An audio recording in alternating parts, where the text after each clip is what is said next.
Rasa sakit bukan bukti kau badan rosak. Kadang-kadang, ia cuma bukti otak kau terlalu berjaga-jaga. Selamat datang ke Studio Dua Garis. Hari ini saya Sena dan kawan baik saya, Raka, akan bercerita satu cerita atau fakta hari ini.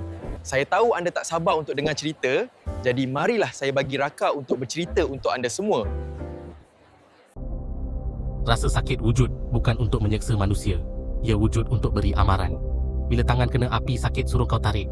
Bila badan cedera sakit suruh kau berhenti. Masalahnya, otak tak tunggu bahaya berlaku untuk bertindak.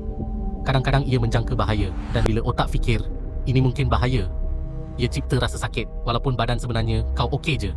Sebab bagi otak, lebih baik salah beri amaran daripada terlambat. Itu sebab ada orang sakit walaupun X-ray nampak okey, scan normal, tiada luka.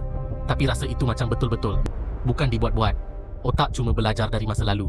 Kalau dulu kau pernah cedera, pernah trauma, pernah sakit teruk, otak simpan memori itu dan bila situasi nampak hampir sama, ia tekan butang sakit lebih awal. Jap iklan. Kalau korang nak belajar buat video AI dengan macam-macam animasi atau pelbagai cara, jangan lupa tengok pin video, pin playlist atau di bio. Okey, sambung. Bukan sebab badan rosak, tapi sebab otak cuba melindungi terlalu kuat. Yang menakutkan bukan sakit palsu. Yang menakutkan ialah hakikat bahawa otak boleh menyakiti badan atas nama perlindungan.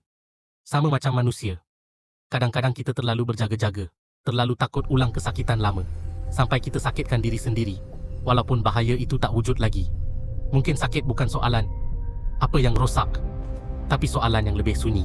Apa yang otak kau terlalu takut untuk lepaskan? Sebab bila perlindungan tak pernah dimatikan, ia berhenti jadi pelindung, ia jadi penjara. Yang pelik tu bukan dunia, kita. Dalam video tadi, kita dapat tambah satu ilmu untuk hari ini. Kalau korang rasa video tu bermanfaat, sila follow dan komen untuk konten yang seterusnya. Bye!